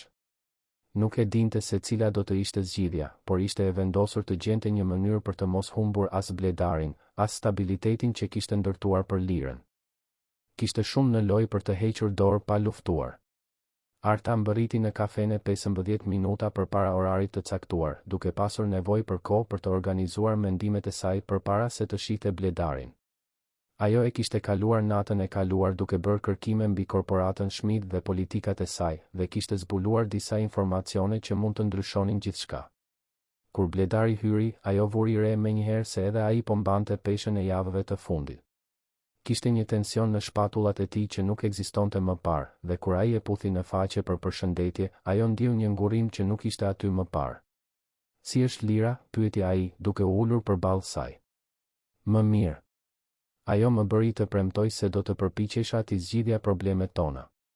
Tha se nëse unë arrita të arrisja atë kur ishte foshnje, sigurisht që do të arrija ta zgjidhja edhe këtë. Bledari buzëqeshur për herë të parë pas shumë ditësh. Është e urtë për 6 vjeç. Është. Dhe mbase ajo ka të drejtë. Arta mori frym thellë. Bledar bëra kërkime mbi korporatën Schmidt mbrëm. Dhe çfarë zbulove? Që ata nuk janë aq të ngurtë sa dukeshin fillimisht. Në fakt, ata kanë disa kompani vartëse ku CEO-t kanë ruajtur autonomi relative mbi politikat e brendshme, përsa kohë që rezultatet financiare janë konsistente. Bledari u anua përpara, i interesuar. Vazhdo. Dhe më e rëndësishmja, zbulova se ti ke më shumë fuqi negociuese se sa po pranon. Në 3 vitet e fundit, kompania jon ka pasur performancën më të mirë në rajon. Korporata Schmidt është e interesuar për ty po aq sa për kompaninë. Si arrite në këtë përfundim? Sepse bëra detyrat e shtëpisë. Telefonova disa kontakte që kam në kompani të tjera që kanë kaluar në përbashkime të ngjashme. Në 2 raste, CEO-t arritën të negocionin përjashtime për politikat e brendshme në këmbim të garancive të performancës. Bledari e studioi me një shprehje që përziente admirimin dhe diçka që dukej si lehtësim. Duan të thuash se mund ta përdor performancën tonë si mjet këmbimi? Saktësisht. Por ka një kusht. Arta nguroi. Do të duhej ta zyrtarizonim marrëdhënien tonë me burimet njerëzore përpara se bashkimi të finalizohej. Do të ishim të detyruar ta bënim publike se jemi të përfshirë romantikisht. Gjë që do të thoshte të përballeshim me të gjitha gjykimet dhe komentet që kemi shmangur. Po. Nuk do të ishte e lehtë. Bledari heshti për disa minuta duke procesuar informacionet. Arta, kjo mund të funksionojë, por a je e sigurt që je e gatshme t'i përballosh pasojat? Njerëzit do t'i vënë në dyshim kualifikimet e tua, do të spekulojnë për favorizime. Dhe disa do të më përgëzojnë që kam gjetur dikë që më do aq sa të rrezikoj karrierën e tij për mua. Arta i kapi dorën përmes tavolinës. Bledar, unë i kalova 3 vjet duke ndërtuar reputacionin tim në këtë kompani. Çdo person që vën në dyshim kompetencën time profesionale mund t'i rishikojë rezultatet e mia. Dhe po Lira? Si do ta përballonte ajo vëmendjen shtesë? Lira më tha javën e kaluar se pret që ti të bëhesh pjesë zyrtare e jetëve tona. Ajo vizatoi një portret të familjes që na përfshin të treve. Informacioni u duk se emocioi Bledarin thellësisht. Ajo e tha këtë? Tha se ti dukesh si lloji që qëndron. Dhe se çdo person që e mëson për dinosaurët me aq durim duhet të ketë qëllime të mira. Ata kaluan orën tjetër duke diskutuar strategji dhe mundësi, dhe Arta u ndje më e lidhur me Bledarin sesa në çdo moment tjetër që kur kishin filluar marrëdhënien. Duke e parë atë të analizonte situatën me të njëjtin përkushtim që aplikonte te sfidat profesionale, por këtë herë duke luftuar për ta, konfirmoi të gjitha ndjenjat që ajo kishte zhvilluar për të. Është një gjë që duhet të tregoj, tha Bledari kur po bëheshin gati të dilnin. Babai im pati një tjetër episod kardiak javën e kaluar. Më serioz këtë herë. Arta ndjeu zemrën t'i shtrëngoi. Bledar, pse nuk më tregove më parë? Sepse po merresha me bashkimin, me çështjet tona, dhe nuk doja të mbingarkoja me më shumë probleme. Nuk mund të më mbrosh nga çdo gjë. Nëse do të jemi bashk, duhet t'i përballojmë problemet bashk. Ke të drejtë. Është se jam mësuar t'i zgjidh të gjitha vetëm. E po, tani nuk ke më nevojë. Mëngjesin tjetër, Arta mbërriti në zyrë me një vendosmëri që nuk e kishte ndjerë prej ditësh. Ajo kishte marrë vendimin e saj dhe ishte gati për pasojat. Ndalesa e saj e parë ishte departamenti i burimeve njerëzore. Agon, më duhet të caktoj një mbledhje me ty dhe me Bledarin. Është për një çështje personale që duhet të zyrtarizohet. Agoni e studioi me kuriozitet. Çfarë lloj çështjeje personale? Është më mirë ta diskutojmë të gjithë bashkë. A mundet sot pas dite? Sigurisht. Në orën 3? Në orën 3, Arta dhe Bledari u ulen në zyrën e Agonit dhe ajo vuri re se duart e saj ishin paksa dridhur. Bledari duke i qetë, por ajo e njihte mirë atë sa për të vënë re tensionin në nofullën e tij. Faleminderit që erdhët, tha Agoni, dukshëm kurioz. Arta, përmende një çështje personale? Arta mori frym thellë. Agon, Bledari dhe unë jemi të përfshirë romantikisht prej disa javësh. Duam ta zyrtarizojmë këtë me burimet njerëzore dhe të diskutojmë çdo ristrukturim hierarkik që mund të jetë i nevojshëm. Heshtja që pasoi u duk se zgjati një pafundësi. Agoni alternoi shikimin mes të dyve, shpreha e tij duke ndryshuar nga surpriza në diçka që dukej si mirëkuptim. Prej sa kohësh po ndodh kjo? Pyeti ai më në fund. Rreth 3 javë, u përgjigj Bledari. Dhe duam ta bëjmë të qartë se kjo nuk ka ndikuar në asgjë në dinamikën tonë profesionale apo në vendimet e mia si SAEU. Në fakt, shtoi Arta, unë besoj se kjo tregon integritetin tonë. Nuk po përpiqemi ta fshehim apo ta manipulojmë situatën. Agoni u mbështet në karrigen e tij, mendueshëm. A e dini se kjo do të krijojë disa sfida, veçanërisht me bashkimin në zhvillim me sipër? E dim, tha Bledari. Dhe jemi të përgatitur të bëjmë rregullimet e nevojshme. Arta mund të raportojë drejt për drejt të bordi për çështje financiare, ose mund ta ristrukturojmë hierarkinë në një mënyrë tjetër. Dhe të dy e kuptoni se kjo do të bëhet njohuri publike brenda kompanisë? Arta pohoi me kokë. Preferojmë ndeshmërinë sesa spekulimet. Agoni buzëqeshur për herë të parë që nga fillimi i bisedës. Sinqerisht, nuk jam i surprizuar. Ju të dy keni një kimi të dukshme prej muajsh. Dhe sinqerisht, të dy dukeni më të lumtur së fundmi. Pra, nuk ka probleme ligjore apo të politikës së brendshme? Pyeti Bledari. Asnjë, për sa kohë që bëjmë ristrukturimin hierarkik të duhur. Dhe duke pasur parasysh që ti je SAEU, Bledar, ti ke autonomi për të implementuar ndryshime strukturale sipas nevojës. Kur dolën nga zyra e Agonit, Arta u ndje njëkohësisht e lehtësuar dhe e tmerruar. Ata kishin bërë hapin e parë, por e dinin se prova e vërtet do të vinte kur lajmi të përhapej në kompani. Nuk vonoi shumë. Mëngjesin tjetër, Arta vuri re vështrime kurioze dhe biseda të pëshpëritura që ndalonin kur ajo kalonte. Disa reagime ishin saktësisht ato që ajo priste, shpresa u duk mosmiratuese, ndonse e edukuar, dhe disa kolegë të kontabilitetit treguan një skepticizëm të fshehur keq. Por pati edhe surpriza pozitive. Valmira ju afrua gjatë drekës me një buzëqeshje të sinqertë. Arta, mendoj se është e mrekullueshme. Ju të dy meritoni të jeni të lumtur dhe kushto që vë në dyshim kompetencën tënde profesionale qartësisht nuk I ka kushtuar vëmendje punës tënde në 3 vitet e fundit. Genti ishte edhe më direkt. E dija që kishte diçka mes jush. Dhe sinqerisht Bledari ka qenë shumë më njerëzor së fundmi. Është mirë për të. Reagimi që më së shumti e surprizoi Artën erdhi nga Besniku, analisti I ri. Ai ju afrua asaj në fund të pasdites me një shprehje të turpshme. Arta, vetëm doja të thosha se mendoj që ti dhe Bledari formoni një çift shumë të bukur. Dhe e po, kjo më jep shpresë se mbase ndonjë ditë edhe unë mund të gjej dikë që të më doj pavarësisht defekteve të mia. Sinqeriteti I komentit pothuajse e bëri Artën të qante. Besnik, ti do të gjesh dikë të mrekullueshëm. Dhe ai person do të dojë jo pavarësisht defekteve të tua, por duke I përfshirë edhe ato. Në fund të javës, votimi I aksionarëve për bashkimin ndodhi. Arta e kaloi gjithë ditën në ankth, duke kontrolluar vazhdimisht telefonin duke pritur lajme nga Bledari. Kur ai më në fund telefonoi në orën 6 të pasdites, zëri I tij I sari ngarkuar me emocion. Bashkimi u miratua, tha ai. Por arrita të negocioja autonomi të plot mbi politikat e brendshme të burimeve njerëzore. Situata jon është e mbrojtur. Bledar, kjo është e pabesueshme. Si ja dole? Saktësisht si sugjerove ti përdora performancën tonë si mjet këmbimi. Siç duket, ata ishin më të interesuar të mbanin udhëheqjen tonë se sa të impononin politika të rrepta. Dhe tani? Tani mund të ndalojmë së fshehuri. Arta, a do të dëshiroje të darkoje me mua nesër?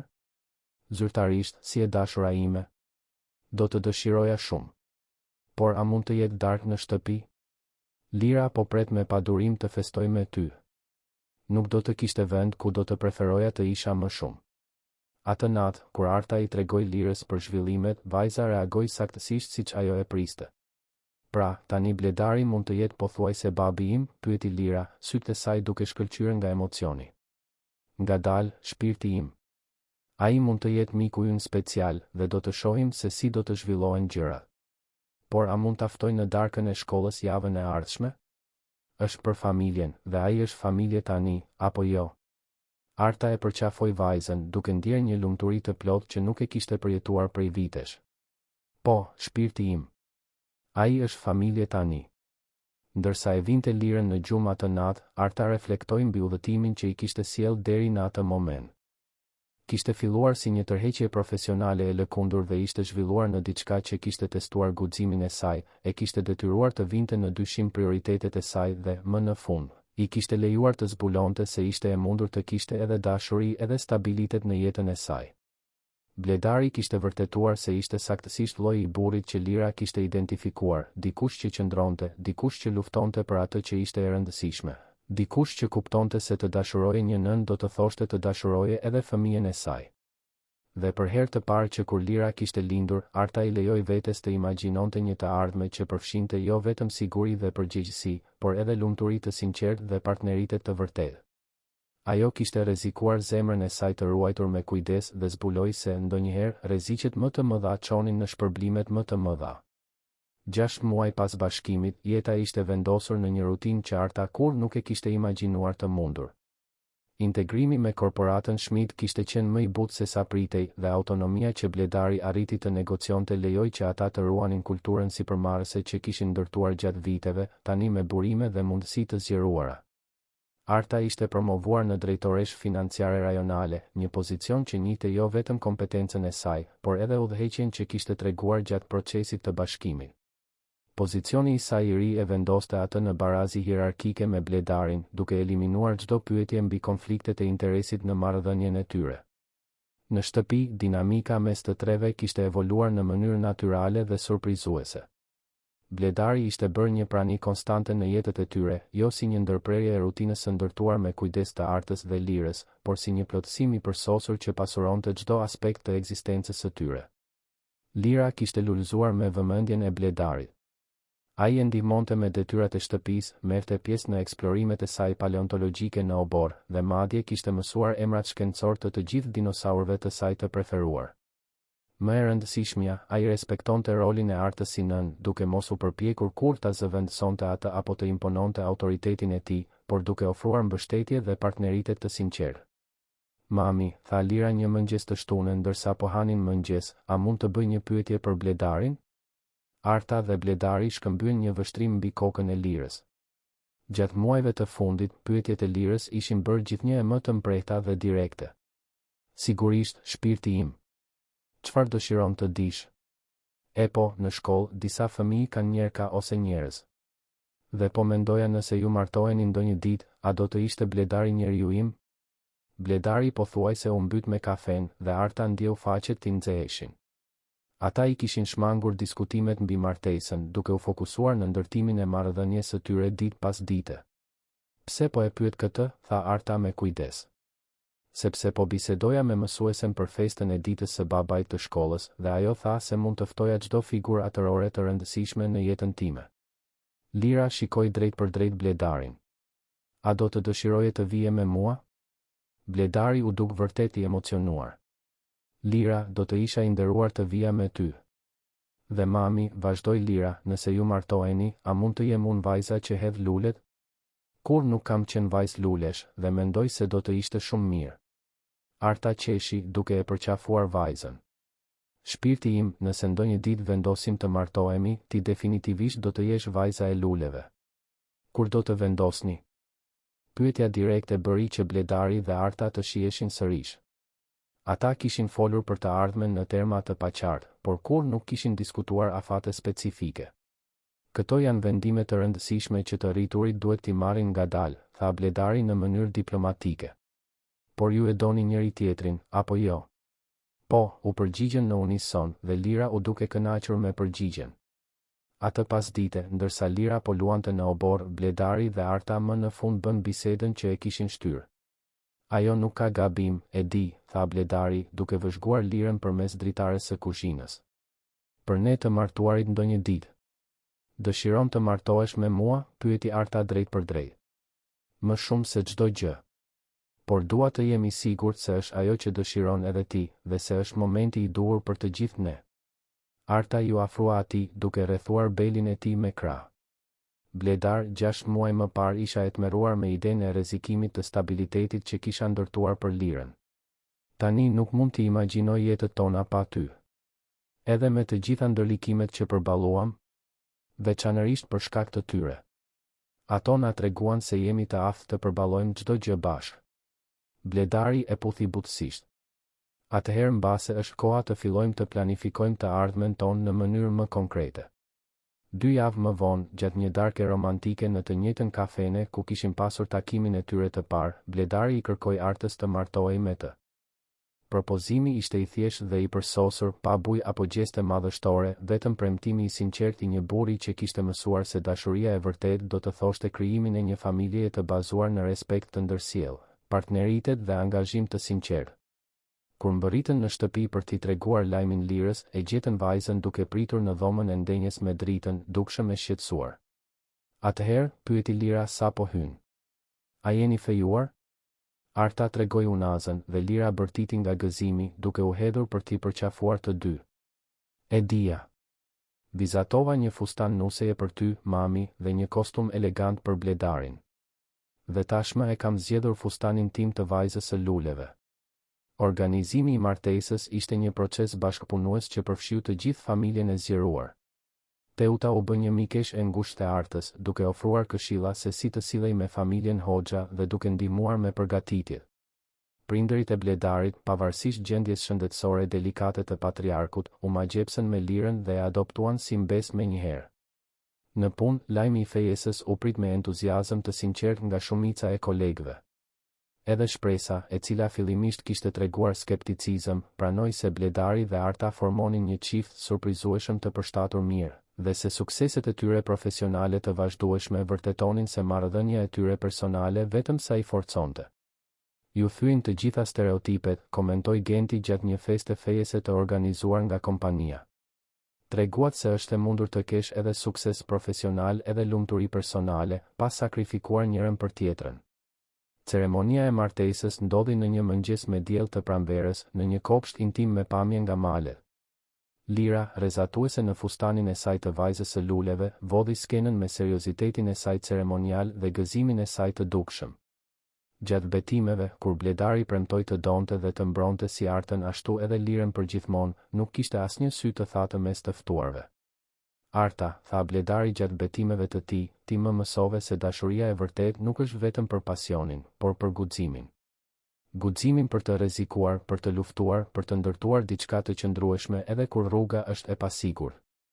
Dhe Lira, ai u drejtua vajzës, faleminderit që më pranove në familjen tënde dhe që më mësove se të jesh baba është të jesh i pranishëm, jo vetëm për biologjin. Bledar, u përgjigj Arta, kur u njoham, mendoja se jeta ime ishte tashmë e plotë. Ti më tregove se plotësia nuk është të kesh çdo gjë të zgjidhur, por të kesh dikë me të cilin të përballosh të panjohurën. Bashk, jemi më të fortë, më guximtar dhe pafundësisht më të lumtur. Lira kishte insistuar të kishte një moment gjatë ceremonisë për të dorëzuar një vizatim që kishte bërë posaçërisht për rastin. Ishte një portret i familjes së re, 3 figura të kapura për dore, të buzëqeshura, me dinosaur që luanin në sfond dhe zemra që fluturonin mbi kokat e tyre. Këta jemi ne, njoftoi ajo për të gjithë të ftuarit. Një familje e vërtetë. Viti i parë i martesës solli rregullime dhe zbulime. Bledari u zhvendos në shtëpinë që Arta dhe Lira kishin ndarë prej vitesh dhe bashkë ata krijuan hapësira dhe tradita të reja. Ai e ktheu zyrën në shtëpi në një kombinim të zyrës për të rritur dhe zonës së studimit për Lirën, ku ajo mund të bënte detyrat e shtëpisë ndërsa ai punonte në projekte speciale. Lira lulëzoi me stabilitetin e konfigurimit të ri familjar. Notat e saj u përmirësuan, ajo u bë më konfidente shoqërisht dhe zhvilloi një pasion për fotografin pasi Bledari i mësoi si të përdorte një kamerë digjitale.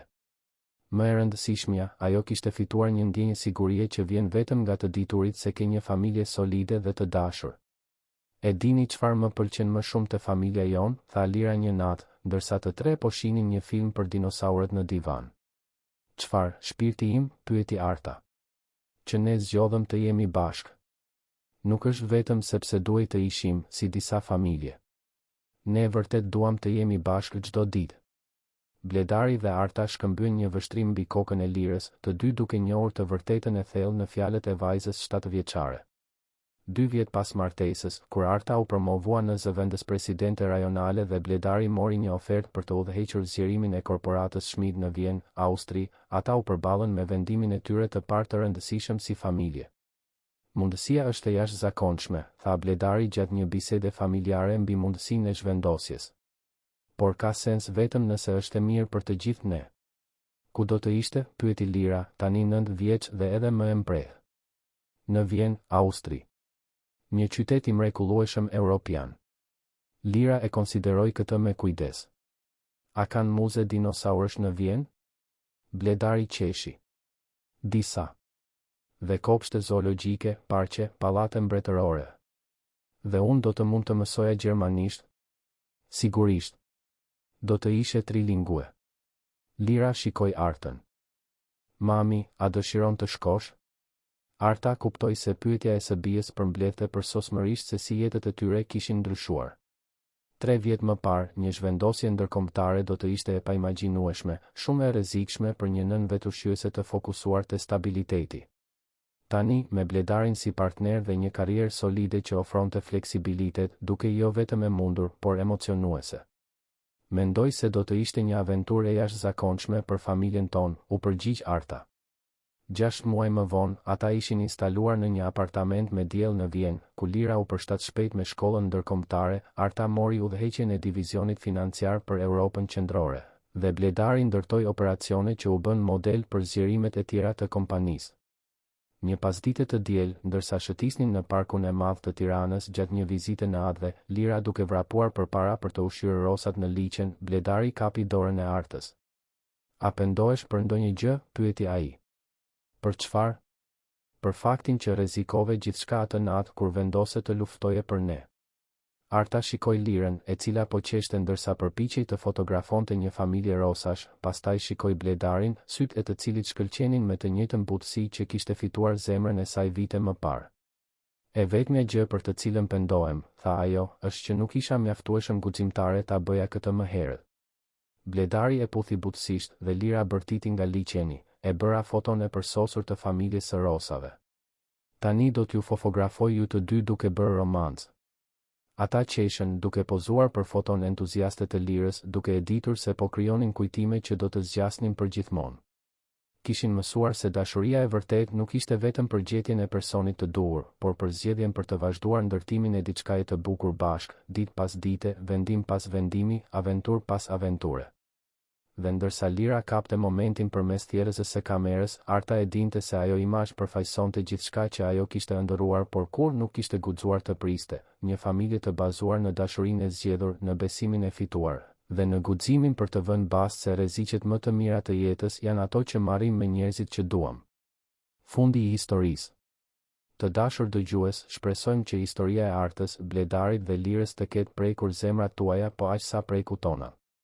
Ky udhëtim dashurie, guximi dhe familjeje na kujton se ndonjëherë rreziqet më të mëdha çojnë në shpërblimet më të mëdha.